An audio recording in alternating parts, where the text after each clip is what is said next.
September 20. லூக்கா நற்செய்தி அதிகாரம் 8, இறை திருவசனங்கள் 1 முதல் 3 முடிய. மேலும் பல பெண்கள் அவரோடு இருந்தார்கள். இவர்கள் தங்கள் உடைமைகளை கொண்டு அவருக்கு பணிவிடை செய்து வந்தார்கள். இறை இயேசுவில் அன்பு சகோதரிகளே, இன்றைய நற்செய்தியிலேயே ஆண்டவர் இயேசுவை பின்பற்றக்கூடிய பெண்களை பற்றி கூறப்படுகிறது. பெண்மை மதிக்கப்படாத யூத பாரம்பரியத்தில் இயேசுவின் பணியில் பெண்களுடைய பங்கு பெருமைக்குரியதாய் இருந்தது. உடைமையாய் பார்க்கப்பட்ட பெண்கள் தங்கள் உடைமைகளை கொண்டு இயேசுவின் பணிகளை தாங்கினார். ஆனால் இன்றைய காலகட்டத்தில் துறவற சபைகளில் இறை அழைத்தல் குறைந்து கொண்டு இருக்கிறது.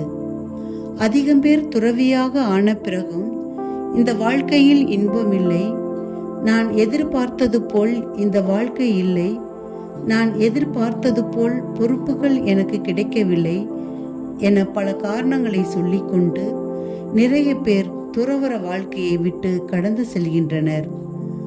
துறவு வாழ்க்கையில் இருக்க வேண்டிய அடிப்படை மகிழ்ச்சி இருப்பதில்லை. ஆனால் நற்செய்தியில் இந்த பெண்கள் ஆண்டவர் இயேசுவை பின்பற்றுவதில் மகிழ்ச்சி அடைகிறார்கள். ஆண்டவரோடு இருப்பதில் அவர்களுக்கு மகிழ்ச்சியாயிருக்கிறது. இவர்கள் மகிழ்ச்சி என்பது இயேசுவால் இவர்களுக்கு என்ன கிடைக்கும், இவர் எனக்கு என்ன தருவார், இவர் வழியாக எனக்கு எதிர்காலத்தில் என்ன நன்மை கிடைக்கும் என்ற ஒரு எதிர்பார்ப்பு அல்ல இந்த பெண்களுக்கு.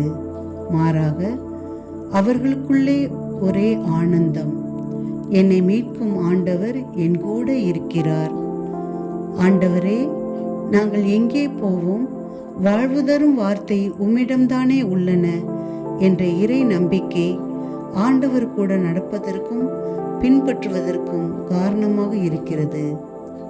இயேசு என் கூட இருக்கிறார், நான் இயேசு கூட இருக்கிறேன் என்று அவர்கள் பெற்ற இறை அனுபவம் ஆண்டவர் இயேசுவை பற்றி கொள்ள வைத்தது. இன்றைய நமது வாழ்க்கையில் துறவு வாழ்வு சோர்ந்து போக காரணம் ஆழ்ந்த இறை அனுபவம் குறைந்து போகும் நிலை.